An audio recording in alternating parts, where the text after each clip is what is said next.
الحمدللہ علی ما انعم،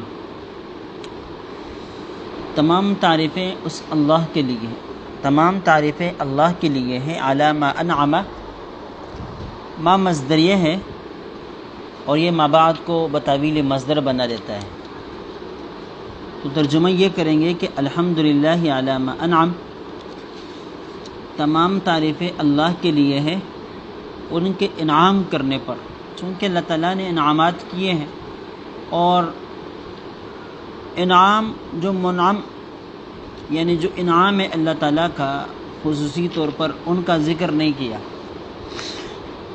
عام رکھا۔ اس سے اشارہ ہے کہ اللہ تعالیٰ کی تمام جتنی بھی چیزیں اللہ تعالیٰ نے ہمیں عطا فرمائی ہے وہ سب کے سب اس کے مستحق ہے کہ ان کے اوپر اللہ تعالیٰ کی حمد بیان کی جائے، اللہ تعالیٰ کی تعریف بیان کی جائے، ٹھیک ہے۔ وصلی اللہ علی سیدنا محمد، پھر درود و سلام ہو، وصلی اللہ اور درود و سلام یا رحمت نازل فرمائے علی سیدنا محمد، ہمارے سردار حضرت محمد صلی اللہ علیہ وسلم پر۔ تو یہاں حمد و صلات دونوں ہو گئے، ٹھیک ہے، یعنی اللہ تعالیٰ کی حمد بھی بیان ہو گئی اور پیغمبر علیہ السلام کے اوپر درود و سلام بھی پڑھا گیا۔ اور یہ ان احادیث کے اوپر عمل ہے جن میں ہے کہ کوئی بھی خطبہ جو تشہد کے یا شہادتین کے بغیر ہو وہ مکمل نہیں ہوتا، اجزم ہوتا ہے، دمبریدہ ہوتا ہے، کٹا ہوا ہوتا ہے، بے برکت ہوتا ہے۔ اس وجہ سے فقہاء کرام جتنے بھی علماء گزرے ہیں وہ اپنی کتابوں میں جب خطبہ لکھتے ہیں تو حمد و صلات دونوں کا اہتمام کرتے ہیں۔ وصلی اللہ علی سیدنا، اور رحمتیں نازل فرمائے اللہ تعالیٰ علی سیدنا، ہمارے سردار محمد صلی اللہ علیہ وسلم پر۔ اب صلات کا کیا معنی ہے کیا نہیں ہے، یہ مختلف نسبتوں کے ساتھ استعمال ہونے والا لفظ ہے اور ہر نسبت کے اعتبار سے اس کا معنی بدل جاتا ہے، لیکن چونکہ یہاں اس کی نسبت اللہ ہی کی طرف ہے اور اللہ کی طرف جب نسبت ہو تو اس سے مراد رحمت نازل کرنا وہ معنی مقصود ہوتا ہے، اس وجہ سے وہی معنی کر دیا جائے گا کہ وصلی اللہ، اور اللہ تعالیٰ رحمتیں نازل فرمائے علی سیدنا محمد صلی اللہ علیہ وسلم۔ یہاں پر ایک لفظ کو استعمال کیا سید کا۔ سید لفظ سردار کو کہتے ہیں، قوم کے بڑے کو کہا جاتا ہے۔ اب یہ لفظ اللہ کے لیے یا غیر اللہ کے لیے استعمال کرنا کیا ہے اور کیا نہیں ہے، جائز ہے کہ نہیں، اس حوالے سے بعض حضرات کہتے ہیں کہ اس لفظ کا استعمال اللہ کے لیے اور غیر اللہ سب کے لیے صحیح ہے، اور بعض حضرات کہتے ہیں کہ نہیں، اس کا استعمال صرف اللہ کے لیے ہوگا، کسی اور کے لیے جائز نہیں ہے، جیسے کہ پیغمبر علیہ السلام نے خود ارشاد فرمایا السید هو اللہ، سید اللہ کی ذات۔ جب پیغمبر علیہ السلام کو سید کہا گیا، آپ صلی اللہ علیہ وسلم نے فرمایا نہیں، سید کون ہے؟ اللہ کی ذات ہے۔ تو اس بنا پر بعض حضرات کہتے ہیں کہ سید کا لفظ غیر اللہ کے لیے استعمال نہیں کرنا چاہیے، لیکن احادیث مبارکہ پر نظر ڈالی جائے تو احادیث میں اس لفظ کو غیر اللہ کے لیے بھی استعمال کیا گیا ہے۔ خود نبی پاک صلی اللہ علیہ وسلم نے اپنے لیے استعمال کیا، انا سید ولد آدم ولا فخر، کہ میں بنی آدم کا سردار ہوں اور اس میں مجھے کوئی فخر کی نہیں ہے، غرور نہیں ہے۔ اس طرح ایک روایت میں سعد بن معاذ رضی اللہ تعالیٰ عنہ کے لیے نبی پاک صلی اللہ علیہ وسلم نے خود استعمال کیا، یہ تمہارے سردار ہے، قوموا لسیدکم، تم اپنے سردار کے لیے کھڑے ہو جاؤ۔ تو پتہ چلا کہ اس کا استعمال اللہ کے لیے اور غیر اللہ دونوں کے لیے۔ قرآن پاک میں حضرت یحییٰ علیہ السلام کے لیے بھی اس کو استعمال کیا گیا ہے، سیدا و حصورا و نبیا من الصالحین۔ بعض حضرات کہتے ہیں کہ جب یہ معرفہ ہوگا اس صورت میں یہ اللہ کے لیے استعمال ہوگا، اور جب معرفہ نہیں ہوگا تو غیر اللہ کے لیے بھی استعمال ہو سکتا ہے۔ جو سیدا و حصورا و نبیا من الصالحین میں وہ نکرہ ذکر ہے، اور حدیث میں السید هو للہ، وہاں السید معرفہ ذکر ہے، اس وجہ سے کہتے ہیں کہ یہ معرفہ ہونے کی صورت میں اللہ کے لیے استعمال ہوگا، لیکن استعمال عام ہے۔ البتہ جب اللہ کے لیے استعمال ہو تو پھر اس صورت میں اس کا معنی جو ہوگا وہ عظیم ہوگا، العظیم المحتاج الیہ، کیونکہ سردار کی طرف بھی لوگ رجوع کرتے ہیں اور اپنے مسائل میں وہ گویا کہ سردار اپنے قوم کے لیے محتاج الیہ ہوتا ہے، قوم اس کی طرف محتاج ہوتی ہے، تو اس وجہ سے اس کو سردار کہتے ہیں۔ تو یہاں اللہ کے لیے جب یہ لفظ استعمال ہوگا تو العظیم کے معنی میں ہوگا یا محتاج الیہ کے معنی میں ہوگا، اور جب غیر اللہ کے لیے اس کا استعمال ہو تو پھر اس کا مطلب بڑا، سردار، رئیس یا شریف وغیرہ کے معنی میں ہوگا، ٹھیک ہے۔ وسلم علی سیدنا محمد وسلم، یہ تسلیم سے ہیں اور اس کا جو متعلق ہے وہ محذوف ہے، وسلم علیہ کے لفظ ہیں، لیکن چونکہ اس جیسے متعلقات کا حذف عام عرب کی عادت ہے، اس وجہ سے اس کے حذف پر کوئی اعتراض نہیں۔ وبعد، یہ جملہ جو ہے، یہ لفظ جو ہے، ما قبل اور ما بعد کے درمیان جدائی لانے کے لیے لفظ کا استعمال ہوتا ہے، یعنی اس سے پہلے خطبہ تھا، اب بعد میں آنے والے جو کلام ہے وہ خطبہ سے تعلق نہیں رکھتا، حمد و صلوات کے ساتھ تعلق نہیں رکھتا، بلکہ اس کا موضوع الگ ہے۔ تو اس جیسی بات کو بتلا دینے کے لیے، ایک کلام کو دوسرے کلام سے جدا کرنے کے لیے لفظ بعد کا استعمال ہوتا ہے۔ فإن الفقہ اشرف العلوم قدرہ، اب بعد کا استعمال مختلف طریقوں پر ہے، لیکن وہ نحوی باتیں ہیں، یا اس کو ذکر کرنے کی ضرورت نہیں ہے۔ معرفہ ہے یا کیا ہے، یہ مبنی ہے، نکرہ ہے، اور کیا کہتے ہیں، معرب ہے، وغیرہ وغیرہ، اس اعتبار سے اس کا مختلف استعمالات ہوتے ہیں، لیکن یہاں اس کی ذکر کرنے کی ضرورت نہیں۔ فإن الفقہ اشرف العلوم قدرہ، یہ جو فإن، یہاں جو الفقہ کے فإن کے اوپر جو فا داخل ہے، جبکہ بعد کے ساتھ اما وغیرہ کچھ بھی نہیں ہے، جس کے جواب میں اس کو فا کو لایا جائے، تو بعض حضرات کہتے ہیں کہ یہاں اب اگرچہ الفاظ میں موجود نہیں ہے لیکن وہ معنوی طور پر موجود ہے، تو اس کے جواب میں لفظی ان کے اوپر فا کو داخل کر دیا گیا ہے۔ فإن الفقہ اشرف العلوم قدرہ، یہاں سے فقہ کی فضیلت، مقام و مرتبے کو ذکر کرتے ہیں، کہتے ہیں فإن الفقہ اشرف العلوم قدرہ، کہ فقہ قدر اور منزلت کے اعتبار سے علوم میں سے اشرف ترین علم ہے، معزز ترین علم ہے۔ وَأَعْظَمُهَا اجرا، اور اجر اور ثواب کے اعتبار سے اعظم تر ہے۔ وَأَتَمُّهَا عَائِدَةً، اور منفعت کے اعتبار سے کامل ہے، تام ہے۔ وَأَعَمُّهَا فَائِدَةً، اور فائدہ دینے کے اعتبار سے عام ہے، یعنی اس کا فائدہ عام ہے، ہر شخص کو اس کا فائدہ پہنچ رہا ہے۔ وَعَلَاهَا مَرْتَبَةً، مرتبے کے اعتبار سے اونچا ہے۔ اشرف العلوم قدرہ، اور یہاں اعلیٰ مرتبۃ، حضرات کہتے ہیں کہ یہ دو ایک جیسے جملے لائے گئے۔ اشرف العلوم قدرہ میں دنیا کے اعتبار سے اس قدر و منزلت کا ذکر ہے، وعلیٰ مرتبۃ، آخرت کے اعتبار سے اس کی بلندیوں کا ذکر ہے۔ واسناها منقبۃ، یہ ثنا سے ہے، اور ثنا کہتے ہیں روشن چیز کو۔ منقبۃ، منقبت کہتے ہیں طریق اور راستے کو، تو واسناها منقبۃ، روشن ہے راستے کے اعتبار سے۔ ظاہر ہے اس کا جو راستہ ہے علم فقہ کا وہ ادلہ اربعہ ہے، اور ادلہ اربعہ چونکہ ظاہر اور روشن ہے، تو اس بنا پر اس کو بھی کہا کہ یہ طریق اور راستے کے اعتبار سے روشن ہے۔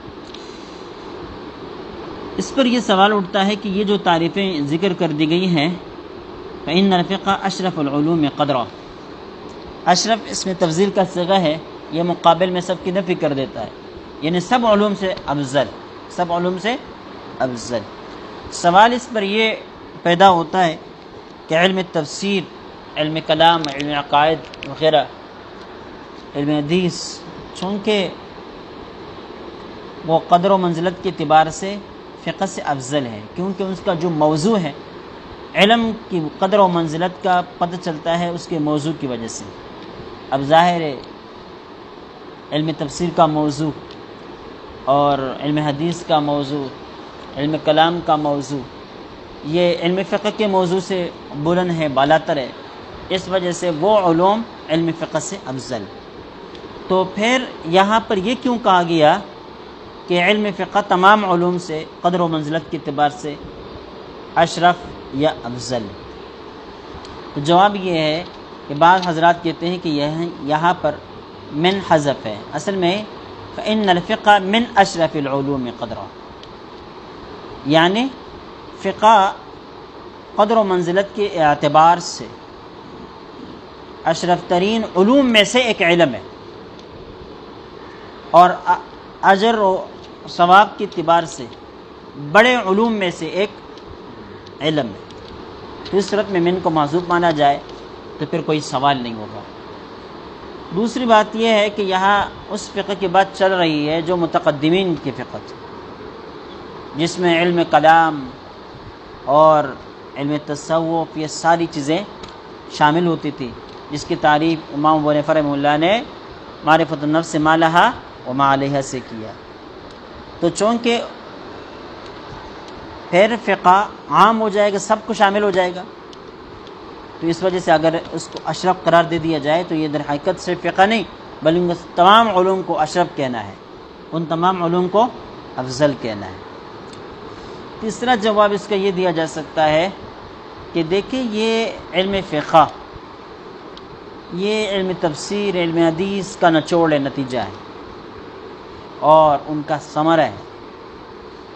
تو جب ان کا ثمرہ اتنا اعلیٰ ہے، اشرف ہے، تو وہ خود کتنے اعلیٰ اور افضل اور اشرف ہوں گے۔ اب بات سمجھ میں نہیں ہے، لہذا علم فقہ کو اشرف کہنا یہ علم تفسیر یا علم حدیث وغیرہ کی کمی پر دلالت نہیں کرتا، بلکہ یہ ان کی عزت کو اور بڑھاتا ہے۔ ٹھیک ہے، بہرحال کہتے ہیں یملأ العیون نورا، یہ علم فقہ آنکھوں کو، عیون کو نور سے بھر دیتا ہے۔ ظاہر ہے علم روشنی ہے، نور ہے، اور فقہ کے ذریعے سے علم ہی حاصل ہوتا ہے، انتہائی باریکیوں کی طرف انسان چلا جاتا ہے، جزیات سے انسان باخبر ہو جاتا ہے۔ تو یہ آنکھوں کے اندر، پوری انسانی دماغ کے اندر روشنی کو پیدا کر دیتا ہے۔ والقلوب سرورا، اور دلوں کو سرور، خوشی بخشتا ہے۔ والصدور انشراحا، اور سینوں کو کھول دیتا ہے۔ ظاہر ہے علم کے ذریعے سے کبھی کبھی انسان کسی مسئلے کے اندر پھنس جاتا ہے اور تلاشی بسیار کے باوجود بھی انسان کو نہیں ملتا، پھر اچانک اگر کہیں سے اس کا پتہ چل جائے تو دل کے اوپر جو خوشی اس وقت طاری ہو جاتی ہے، اس کے لیے حضرت نے ان الفاظ کا ذکر کیا ہے کہ یہ سینوں کو کھول دیتا ہے، دل کو مسرت اور خوشی پہنچا دیتا ہے۔ یہ آپ جب تخصص تمارین شروع کریں گے تو پھر آپ کو پتہ چلے گا کہ ایک ایک حوالہ جب آپ کو ملتا ہے تو آپ کتنے خوش ہوتے ہیں۔ یہ اتنی بڑی بڑی کتابیں ہیں، یہ آپ کو پھر چھوٹی چھوٹی نظر آئیں گی، جس کو ابھی آپ دیکھ رہے ہیں کہ المبسوط اتنی لمبی تلنگی کتاب ہے اور یہ تتار خانیہ اتنی لمبی ہے، لیکن جب آپ مسئلہ تلاش کریں گے اور ایک ایک جلد کو اٹھائیں گے اور وہ مسئلہ آپ کو اس میں نہیں ملے گا تو یہ تتار خانیہ اتنے لمبے ہونے کے باوجود آپ کو نورانی قاعدے کی طرح چھوٹا سا نظر آئے گا، آپ کہیں گے کسی کام کا نہیں۔ ایسا ہوتا رہتا ہے کہ یہ سارے کتب خانہ چاند مارو گے اور آپ کو وہ مسئلہ نہیں ملے گا، پھر یہ آپ کہیں گے کہ یہاں تو کوئی کتاب ہے ہی نہیں۔ اب تو لوگ آتے ہیں کہتے ہیں کافی کتابیں ہیں، بڑی کتابیں جمع کر دی گئی ہے، یہ ہے وہ ہے، لیکن پھر آپ کہیں گے کہ یہاں یہ دارالافتاء میں تو کوئی کتاب ہے ہی نہیں، فلاں کتاب نہیں ہے، فلاں نہیں ہے، فلاں نہیں ہے۔ کیوں؟ آپ کو جب تجسس پیدا ہوگا، مطالعے کا شوق پیدا ہوگا، تحقیق کا ذوق پیدا ہوگا، تو پھر یہ کتابیں آپ کے لیے کم پڑیں گی۔ بہرحال جب آپ اپنے مقصد پر کبھی کامیاب ہو کر اس کو پالیں گے تو اس وجہ سے آپ کو جو خوشی ملے گی اسی کی طرف یہاں پر اشارہ کر دیا گیا ہے۔ کہتے ہیں وہ یفید الامور اتساعا و انفتاحا، یہ امور امر کی جمع ہے، یا اس سے مراد حادثہ ہے، نیا پیش آمدہ مسئلہ، نیا آنے والا مسئلہ۔ تو کہتے ہیں وہ یفید الامر اتساعا و انفتاحا، نئے مسائل کے لیے یہ میدان کو وسیع کرنے کا باعث اور اس کا فائدہ دیتا ہے، وہ انفتاح اور اسے کھولنے کا فائدہ دیتا ہے۔ جب انسان کو فقہی جزیات کا، اصول و ضوابط کا، قواعد کا پتہ ہوتا ہے اور وہ ان کو ازبر ہوتے ہیں، اور کوئی نہ کوئی اتنی صلاحیت اور استعداد ہو کہ ان قواعد کو انسان مختلف جگہوں میں فٹ کر سکے، تطبیق دے سکے، تو ان قواعد کو یاد کر لینے کے بعد جدید جو بھی مسئلہ آتا ہے تو ان قواعد کے ذریعے سے یا فقہی جزیات کے ذریعے سے آپ پیش آمدہ جدید مسئلے کو بھی آسانی کے ساتھ حل کر سکتے ہیں۔ گویا کہ وہی قرآن مسائل اور جزیات یہ میدان کو آپ کے لیے وسیع کر دیتے ہیں۔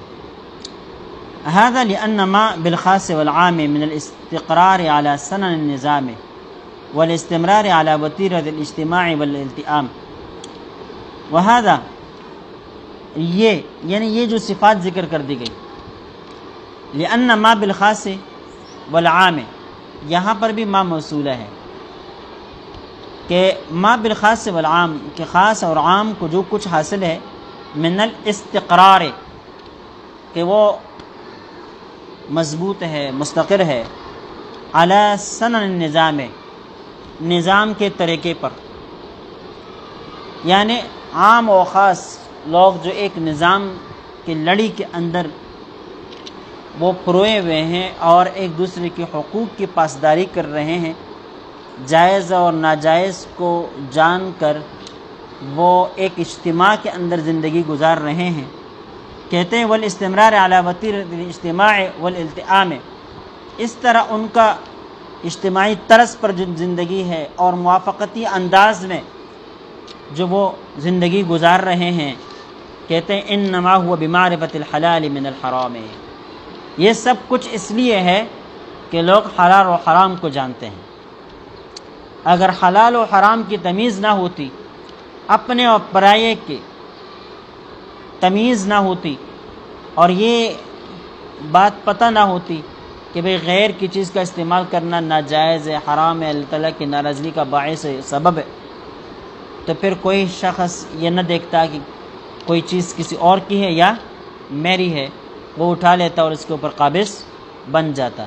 لیکن یہ حلال و حرام کا یہ جو نظام ہے، اچھے اور برے کا جو نظام ہے، یہ اللہ تعالیٰ نے قائم فرمایا ہے، اور اس فقہ کے ذریعے سے ہم ان چیزوں کو جانتے ہیں۔ اسی وجہ سے انسانی معاشرہ آباد ہے اور ان کا قوام ہے اور ان کا استمرار اور استقرار ہے۔ والتمییز بین الجائز والفاسد، اور اس طرح جائز اور فاسد کے درمیان فرق کرنا ہی در حقیقت اس نظام کی برقراری اور اس کے وجود کا باعث اور ذریعہ ہے، فی وجوہ الاحکام، احکام کے طریقوں میں۔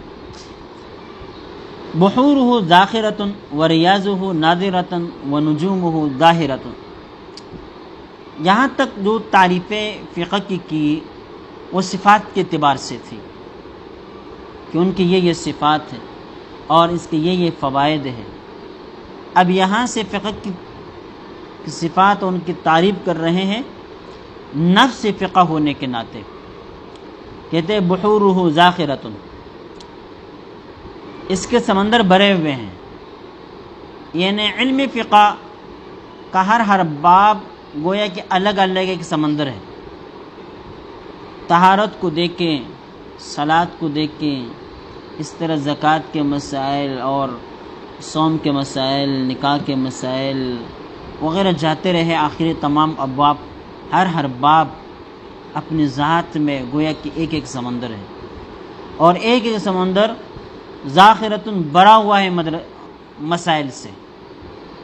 ابھی کتاب الطہارت کے اندر کتنے مسائل ہیں، قدری کو اٹھائیں گے تو کچھ نظر آئیں گے، ہدایت کو اٹھائیں گے تو کچھ اور نظر آئیں گے، بدائع ثنائی کو اٹھائیں گے تو کچھ اور نظر آئیں گے، اور اس کے لیے پھر شروحات دیکھیں گے، فتح القدیر اور بنائے وغیرہ دیکھیں گے تو کچھ اور نظر آئیں گے۔ اس طرح جو ہے جتنی بڑی کتاب کی طرف آپ چلیں گے اتنا ہی میدان وسیع ہوتا جائے گا، ٹھیک ہے۔ اس وجہ سے کہتے ہیں بحورہ ذاخرتن، اس کے سمندر بھرے ہوئے ہیں، وریاضہ ناظرتن، ریاض روز کی جمع ہے، روزہ کہتے ہیں باغ کو، اس کے باغ ناظرہ کہتے ہیں سرسب و شاداب کو، اس کے باغ سرسب و شاداب ہے علم الدلائل سے، ہر باب ہر مسئلہ دلائل سے، نقلی عقلی دلائل سے بالکل آراستہ ہے اور سرسبز ہے و شاداب ہے۔ وَنُجُومُهُ ظَاهِرَةٌ، اور اس کے ستارے چمکدار ہے، روشن ہے۔ وَوُصُولُهُ ثَابِتَةٌ، اس کے اصول ثابت ہے، یعنی جن مآخذ سے یہ فقہ لیا جاتا ہے، جو دلائل لائے جاتے ہیں وہ مستحکم اور راسخ ہے، کیونکہ ان کے دلائل کیا ہے؟ قرآن و حدیث، اجماع اور قیاس۔ وَفُرُوعُهُ نَابِتَةٌ، اس کے جو فروع ہے وہ نابت ہے، نابت کا مطلب ہے اگنے والے، اصول سے فروع پیدا ہوتے چلے جاتے ہیں اور اگتے چلے جاتے ہیں۔ ابھی آپ دیکھیں صحابہ کرام کے دور میں مسائل کی کل تعداد کتنی ہوتی ہوگی، جمع کریں گے تو ایک قدوری جتنی کتاب بن جائے گی۔ تابعین کے دور میں پھر ان کی تعداد کہاں تک پہنچی؟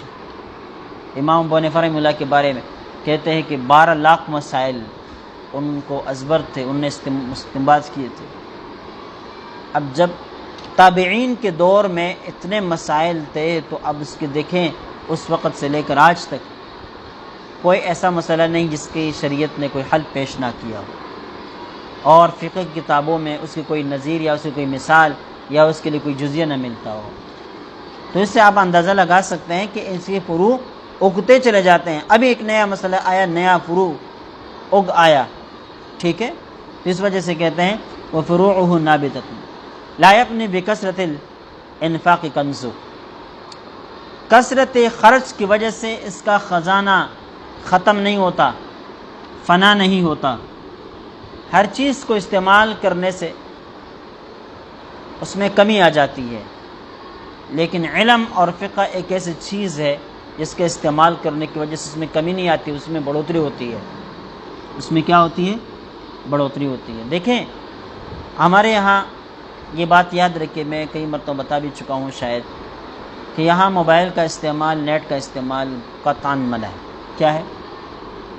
قطعاً منع ہے۔ کسی کے پاس بڑا موبائل پکڑا گیا تو پھر ضبط کر دیا جائے گا، سال کے آخر تک اس کو نہیں دیا جائے گا، کوئی سفارش قابل قبول نہیں ہوگی، آپ عیدوں میں گھر جائیں کچھ بھی کریں موبائل نہیں ملے گی۔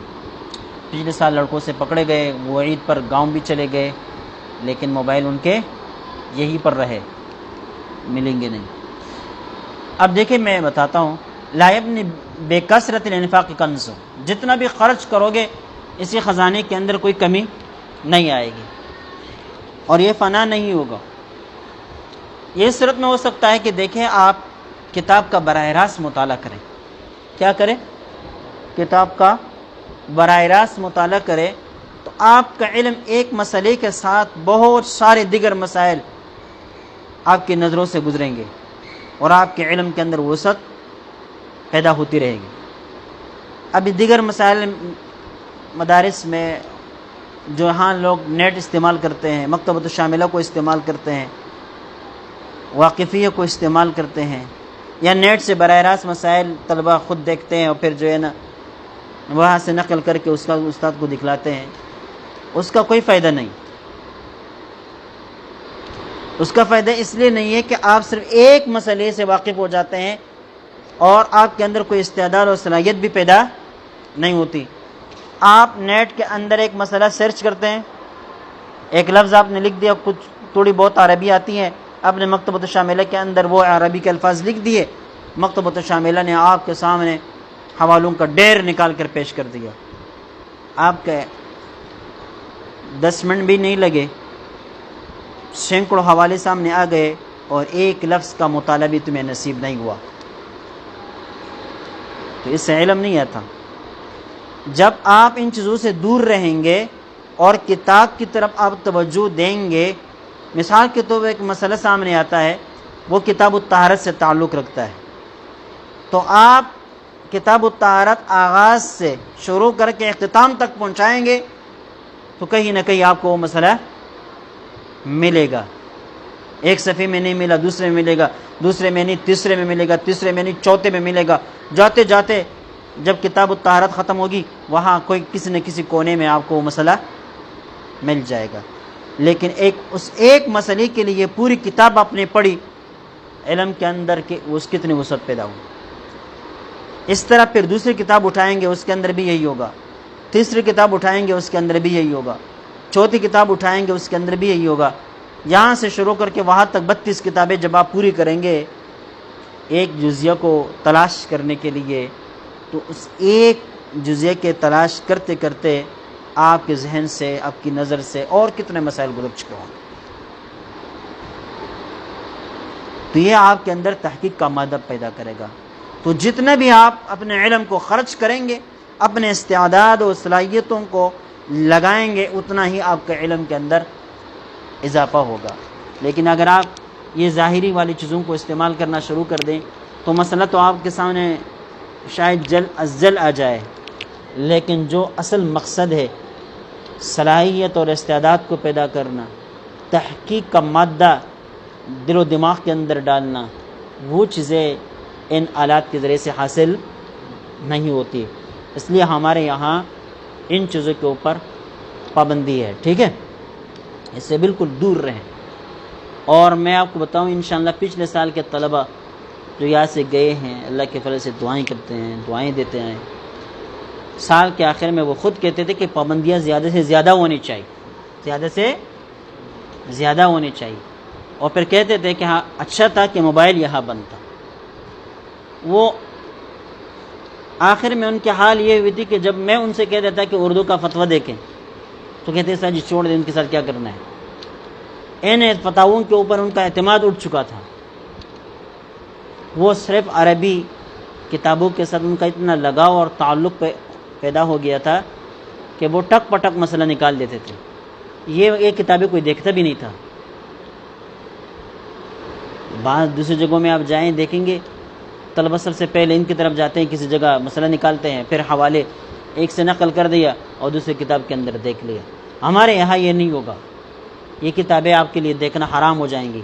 وہاں سے وہاں تک آپ مسئلہ نکالیں گے. کسی بھی طالب علم کو مسئلہ حل کرنے سے پہلے اردو فتاویٰ دیکھتا ہوا پکڑا گیا تو اس کی سزا دی جائے گی. اس کی تمرین کو ہم بدل دیں گے یا اس کی تمرین کو ہم مؤخر کریں گے.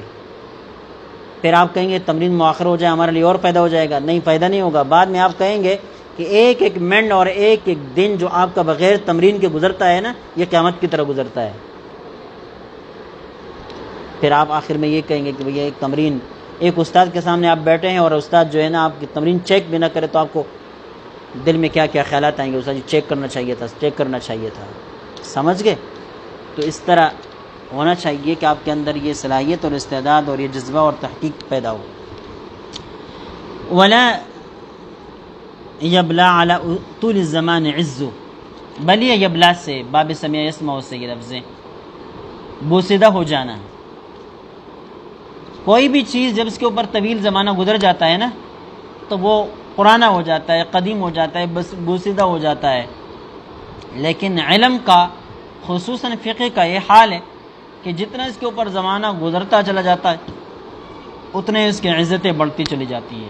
یہ قدیم اور بوسیدہ نہیں ہوتا، اس کے اندر اور تر و تازگی آ جاتی ہے. فقہ البیوع کے اندر آپ کو اندازہ ہوگا انشاءاللہ، اور خود شیخ الاسلام نے لکھا بھی ہے کہ آج جب میں قوانین وضعیے کے ساتھ اپنے اکابر کی لکھی ہوئی کتابوں کا موازنہ کرتا ہوں اور ان کی جزیات، ان کی باریکیوں کو دیکھتا ہوں تو پھر انسان کی پگڑی ان کے قدموں کے سامنے گر جاتی ہے کہ وہ کیا سوچوں کے مالک تھے، کیا کیا ان کی استعداد اور صلاحیتیں تھی کہ وہ کئی صدیاں پہلے جو مسائل اپنے تصورات سے، اپنے خیالات سے، اپنے استنباطات سے ذکر کر چکے ہیں، آج وہ لوگوں کے آنکھوں کے سامنے آ رہے ہیں، اور جن انداز کے ساتھ انہوں نے ذکر کیا ہے آج ہم اپنی آنکھوں سے دیکھتے ہوئے بھی ان کی طرح ذکر نہیں کر سکتے، اس کی صفت اس طرح بیان نہیں کر سکتے جس طرح ان لوگوں نے بغیر دیکھے ان کو ذکر کیا ہے۔ تو بہرحال یہ علم فقہ ہے، اس کے اندر اور تر و تازگی، بڑھوتری اور جدت پیدا ہوتی چلی جاتی ہے، اس کے اندر کوئی بوسیدگی پیدا نہیں ہوتی۔ بیت وَإِنِّي لَا أَسْتَطِيعُ كُنْهَ صِفَاتِهِ وَلَوْ أَنَّ أَعْضَائِي جَمِيعًا تَكَلَّمُوا۔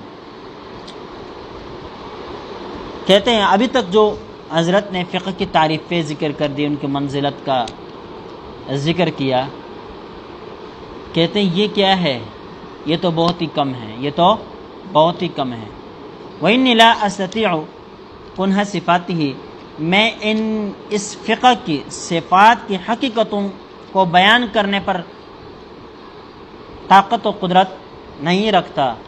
وَلَوْ أَنَّ أَعْضَائِي جَمِيعًا تَكَلَّمُوا، اگرچہ میرے بدن کا ہر عضو بولنا شروع کر دے، ان کو زبان مل جائے اور سب اعضاء مل کر اس فقہ کی تعریف کرنے لگ جائے، تب بھی اس فقہ کی تعریف نہیں کر سکیں گے۔ وَأَهْلُهُ قِوَامُ الدِّينِ وَقُوَّامِهِ، اہل ظاہر ہے آپ جس گھر میں رہتے ہیں، جو لوگ آپ کے ماتحت ہیں وہی آپ کے اہل ہیں، وہ آپ کی کیا ہے، عشیرہ، قرابت، عیال، اہل کے معنی میں۔ قوام الدین، قوام کہتے ہیں جس کے ذریعے سے کسی چیز کا استحکام ہو، اس کا دوام ہو، اس کا قیام ہو، تو وہ اس کا قوام ہے، بالفاظ دیگر ستون۔ وَأَهْلُهُ یعنی علم فقہ والے، علم فقہ والے قوام الدین، دین کے ستون ہیں۔ آپ دیکھیں گے انشاءاللہ آپ کو اللہ تعالیٰ منزلت دیں گے، مقام دیں گے، تو آپ کو پتہ چلے گا کہ مفتی کا مقام و مرتبہ، ایک فقی کا مقام و مرتبہ کتنا بلند اور اعلیٰ ہوتا ہے۔ انہی کے ذریعے سے دین کا قیام ہے، اور یہ دین کے ستون کیسے ہیں۔ جب کوئی مسئلہ سامنے آتا ہے تو پھر کوئی شیخ الحدیث کی طرف نظریں نہیں جاتی، کسی دوسرے آدمی کی طرف نظریں نہیں جاتی، پھر اگر استفتاء آتا ہے تو کہاں آتا ہے، دارالافتاء مفتی صاحب کے پاس آتا ہے۔ اس کم عمری میں ہم نے بہت سارے بڑے بڑے کو دیکھا، اپنے اساتذہ کو بھی دیکھا جو بڑے بڑے شیوخ الحدیث ہیں، محققین ہیں، لیکن وہ اپنے مسائل کے لیے ہم سے رجوع کرتے ہیں، کال بھی کرتے ہیں، یہاں آتے بھی ہیں، اور کسی کے ذریعے سے اپنے مسائل اور سوالات بھی بیچتے رہتے ہیں۔ تو آپ کو اس سے پتہ چلے گا کہ اصل میں علم فقہ کا مقام و مرتبہ کتنا بلند۔ اس وجہ سے یہ کہتے ہیں وَأَهْلُهُ قِوَامُ الدِّينِ، علم فقہ والے دین کے ستون ہے، علم فقہ والے دین کے ستون ہے۔ وَقُوَّامُ، قوام اس کو قائم کرنے والے، دین کو قائم کرنے والے۔ وَبِهِمْ اِتِلَافُهُ وَإِنْتِظَامُهُ، اور انہی کے ذریعے سے دین کا ائتلاف ہے اور اس کا انتظام ہے، یعنی موافقت اور اس کا انتظام۔ اب ظاہر ہے جب کسی چیز کے بارے میں حلت اور حرمت کا پتہ ہوگا، جائز اور ناجائز کا پتہ ہوگا، اور لوگ کوئی اس کو بیان کرے گا تو دین کی جامعیت کا پتہ چلے گا، دین کی جامعیت کا پتہ چلے گا، مسلمانوں کے درمیان ائتلاف، اجتماعیت ہوگی، اور ان کے ذریعے سے پھر دین بھی قائم اور دائم رہے گا۔ اور یہ کام کون کر رہا ہے؟ یہ کام جو کرتے ہیں فقہاء کرام کرتے ہیں۔ کون کرتے ہیں؟ فقہاء کرام کرتے ہیں۔ وَإِلَيْهِمُ الْمَفْزَعُ، اور انہی کی طرف جانا ہوتا ہے۔ فزع یفزع کا مطلب ہوتا ہے دوڑ کر کسی کی طرف چلا جانا، اور انہی کی طرف کیا ہوتا ہے؟ جانا ہوتا ہے۔ آگے عبارت کیا ہے؟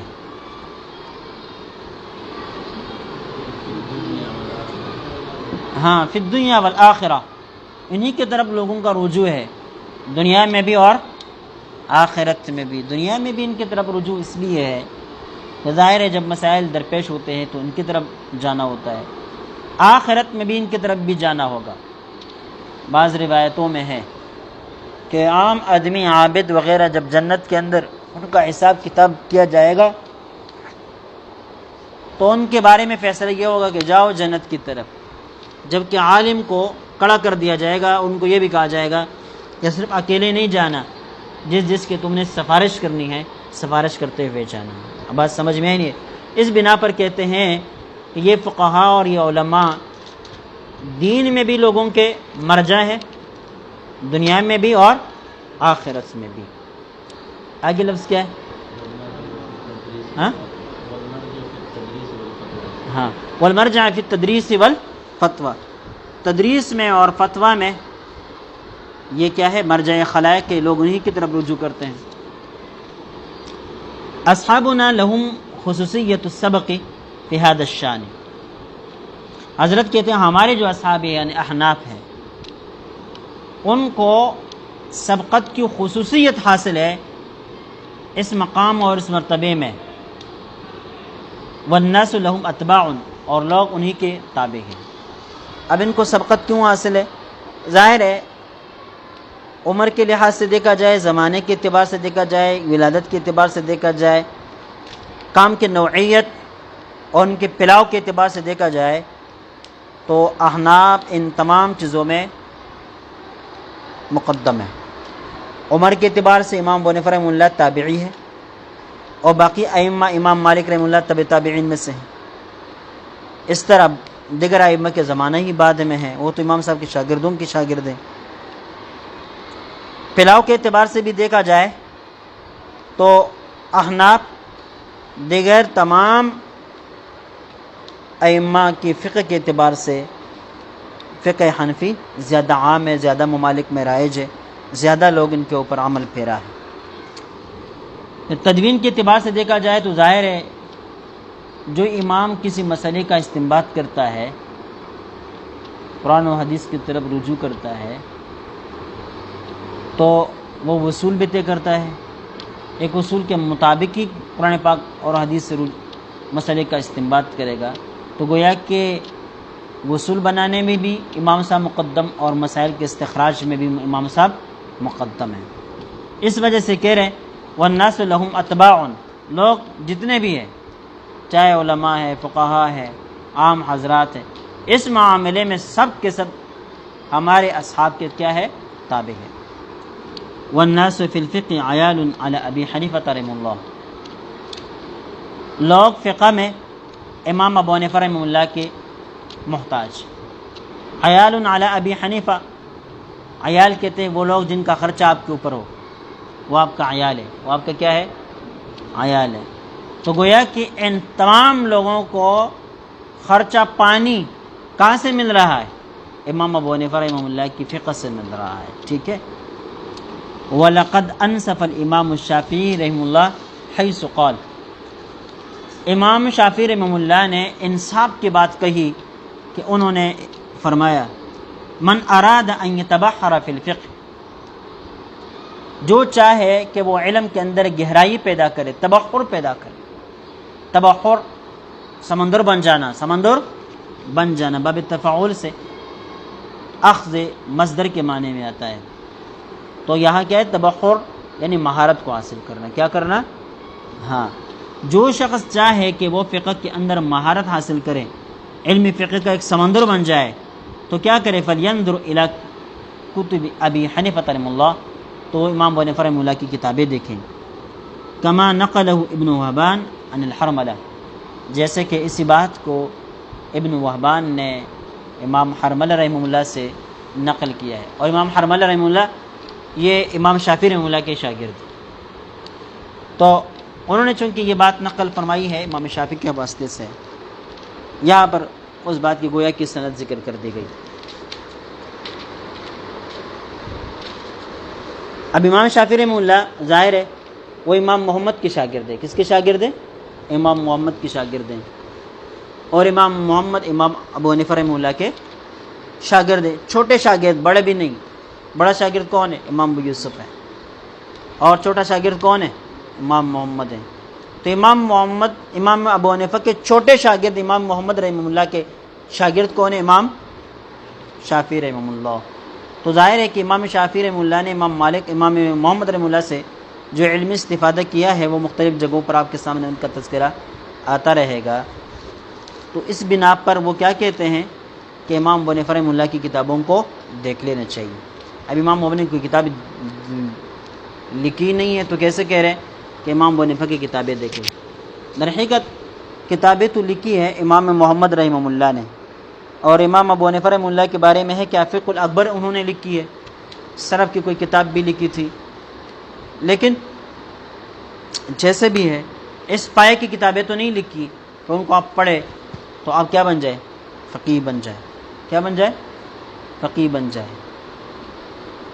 امام ابو حنیفہ کی فقہ کو جو دنیا میں پلایا ہے، کس نے پلایا؟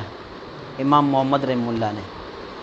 امام ابو یوسف رحمہ اللہ عملی طور پر قاضی القضات بنے اور فقہ حنفی کو عملی طور پر رائج کیا، اور کچھ کتابیں لکھی۔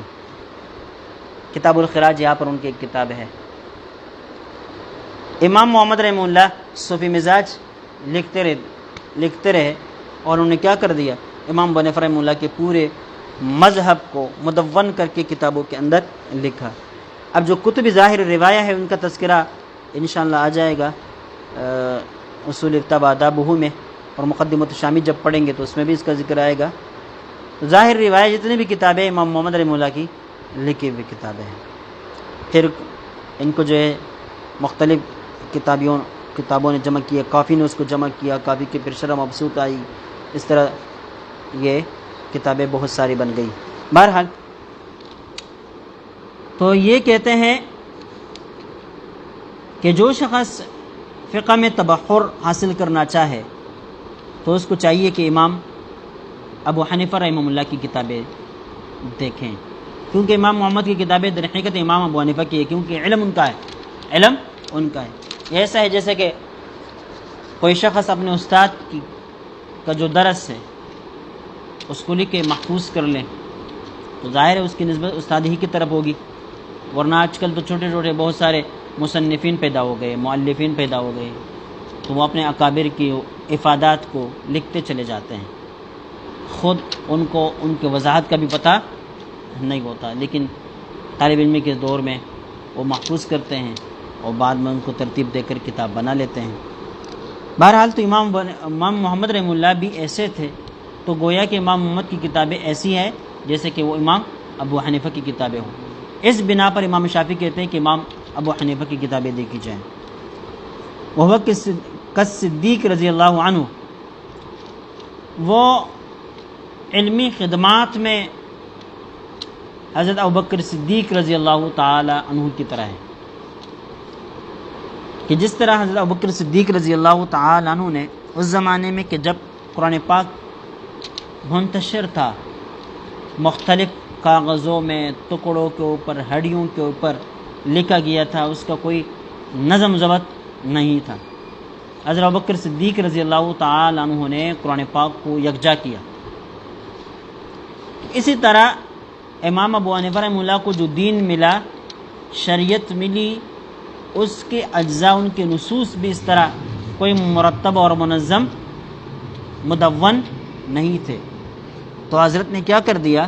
ان کو مدون کر دیا۔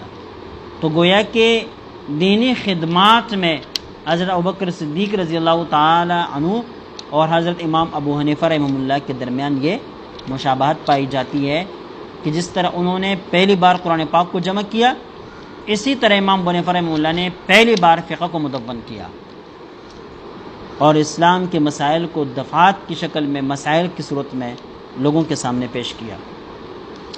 دوسری وجہ تشبیہ بعض حضرات نے یہ بھی بیان کی ہے کہ جس طرح حضرت ابوبکر صدیق رضی اللہ تعالی عنہ مردوں میں سب سے پہلے ایمان لانے والے ہیں، اسی طرح حضرت امام ابو حنیفہ رحمہ اللہ کام کے اعتبار سے فقہی کام سب سے پہلے کرنے والے ہیں، کام کے اعتبار سے فقہی کام سب سے پہلے کرنے والے ہیں۔ وَلَهُ أَجْرُهُ وَأَجْرُ مَنْ دَوَّنَ الْفِقْهَ وَأَلَّفَهُ، کہتے ہیں امام صاحب کو تو اپنے اعمال کا بھی اجر ملے گا، ثواب ملے گا، لیکن وَأَجْرُ مَنْ دَوَّنَ الْفِقْهَ وَأَلَّفَهُ، ان لوگوں کا بھی اجر اور ثواب ان کو ملے گا جن لوگوں نے فقہ کو مدون کیا اور اس کی تعلیف کی۔ بھئی یہ آدمی سویا ہوا نہیں۔ وَفَرَّعَ أَحْكَامَهُ عَلَى أُصُولِهِ إِلَى يَوْمِ الْقِيَامَةِ، اور اس کے احکام کی تفریع کی علی اصولہ، امام ابو حنیفہ رحمہ اللہ کے اصولوں کے مطابق، الی یوم القیامہ، قیامت تک۔ امام ابو حنیفہ رحمہ اللہ نے اصول مرتب کیے اور امام محمد اور دیگر ائمہ نے ان کو محفوظ کیا اور ان کے مطابق مسائل کی تخریج شروع کی۔ اب یہ اس زمانے سے لے کر آج تک مسائل کی تفریع اور تخریج ہوتی رہی، ہو رہی ہے اور ہوتی رہے گی قیامت تک۔ اور یہ حدیث ہے نبی پاک صلی اللہ علیہ وسلم کا ارشاد ہے، من سن سنتا حسنتا فلہ اجرہا واجر من عمل بہا، جو کوئی نیک عمل شروع کر دیتا ہے، کوئی نیک اچھی بنیاد رکھتا ہے کس چیز کا، تو اس کو اس نیک اور اچھی کام شروع کرنے کا ثواب ملتا ہے، اور جو لوگ پھر اس کے اوپر عمل کرتے چلے جاتے ہیں ان لوگوں کو جتنا ثواب ملتا ہے اتنا ثواب اس کام کو جاری اور شروع کرنے والے کو بھی ملتا ہے۔ تو اس بنا پر یہ صاحب کتاب کہتے ہیں کہ امام ابو حنیفہ رحمہ اللہ کو خود اپنے اعمال کا بھی ثواب ملے گا اور بعد میں چلنے والے لوگ ان کا ثواب بھی ان کو ملتا رہے گا۔ وَأَنَّ الْمَشَائِخَ الْكِرَامَ قَدْ أَلَّفُوا لَنَا مَا بَيْنَ مُخْتَصَرٍ وَمُطَوَّلٍ، ہمارے مشائخ کرام یہاں سے دیگر مشائخ کا تذکرہ کرتے ہیں، کہتے ہیں قد الفوا لنا، انہوں نے ہمارے لیے کتابیں تالیف فرمائی۔ ایک ہوتی ہے تالیف، ایک ہوتی ہے ترتیب، اور ایک ہوتی ہے تصنیف۔ بعض حضرات کہتے ہیں سب ایک ہے، بس جو بھی نام رکھو بس صحیح ہے، لیکن بعض حضرات کہتے ہیں کہ نہیں، فرق ہے ان میں۔ تالیف کہتے ہیں مطلق، کہیں سے بھی کوئی چیز آپ کو مل جائے، دیگر لوگوں کی چیزوں کو جمع کر کے اس کا ایک نام رکھ دیا جائے، اس کو تالیف کہتے ہیں، چاہے اس کے اندر ابواب کے اعتبار سے کوئی ترتیب ہو یا نہ ہو، اس کو تالیف کہتے ہیں۔ اور ایسا کام کرنے والا مؤلف کہلاتا ہے۔ کیا کہلاتا ہے؟ مؤلف کہلاتا ہے۔ دوسرا ہے ترتیب۔ ترتیب کیا ہے؟ ترتیب وہ بھی اس طرح کی دوسرے لوگوں کی چیزوں کو جمع کیا، کسی اور شخص کی چیزوں کو جمع کیا، لیکن اس کو ابواب کے مطابق جو مقدم رکھنا تھا مقدم رکھا، جو مؤخر رکھنا تھا اس کو مؤخر رکھا۔ تو چونکہ اس کے اندر یہ ربط کا لحاظ رکھا گیا تو اسی کو ترتیب کہتے ہیں۔ اور اس جیسا کام کرنے والا آدمی مرتب کہلاتا ہے۔ کیا کہلاتا ہے؟ مرتب کہلاتا ہے۔ بعض کتابوں کے اوپر لکھا ہوا ہوتا ہے مؤلف، بعض کتابوں کے اوپر لکھا ہوتا ہے مرتب۔ ٹھیک ہے، آپ اس کو دیکھیں گے فتاوی دارالعلوم دیوبند کو، تو اس میں مصنف کی جگہ پر یا مفتی کی جگہ پر جو نام لکھا گیا ہے مولانا عزیز الرحمن دیوبندی رحمہ اللہ، لیکن نیچے لکھا ہو مرتب مفتی ظفیر الدین صاحب رحمہ اللہ۔ ٹھیک ہے، تو انہوں نے ترتیب دی ہے۔ اس طرح امداد الفتاوی ہے امام حضرت اشرف علی تنویر رحمہ اللہ کی ہے، لیکن اس جو ترتیب دی ہے مولانا مفتی محمد شفیع صاحب رحمہ اللہ نے، تو مرتب کی جگہ پر ان کا نام آتا ہے۔ تو مؤلف اور ہے، مرتب اور ہے۔ جبکہ تصنیف کیا ہے؟ تصنیف وہ کتاب ہوتی ہے جو انسان کے اپنے استعداد، صلاحیت اور خیالات جس کتاب کے اندر جمع ہو، استعداد اور صلاحیت کی بنا پر خود مسائل کا استنباط کرے، نکالے، غور و فکر کرے، چیزوں کو سامنے لے کر آ جائیں۔ تو ایسا آدمی جو کتاب لکھتا ہے، ٹھیک ہے، اس کتاب وہ تصنیف کہا جاتا ہے، اور خود یہ آدمی کیا کہلاتا ہے؟ مصنف کہلاتا ہے۔ تو حضرت کہتے ہیں وَأَنَّ الْمَشَائِخَ الْكِرَامَ قَدْ أَلَّفُوا لَنَا، ہمارے مشائخ نے ہمارے لیے کتابیں تالیف فرمائی ہے۔ ظاہر ہے اسلام میں تالیف ہی ہو سکتی ہے۔ کیا ہو سکتی ہے؟ کیونکہ مسائل ایک دوسرے نقل ہوتے آ رہے ہیں نا۔ ما بین مختصر و مطول، کچھ کتابیں مختصر ہے، کچھ کتابیں مطول ہے۔ من متون و شروح و فتاوی، متون میں سے، شروح میں سے، فتاوی میں سے۔ متون متن کی جمع ہے، ریل کی ہڈی کو کہتے ہیں، اور کتابوں میں متن وہ کتابیں کہلاتی ہیں جو اس فن کی ریل کی ہڈی کی حیثیت رکھتی ہے۔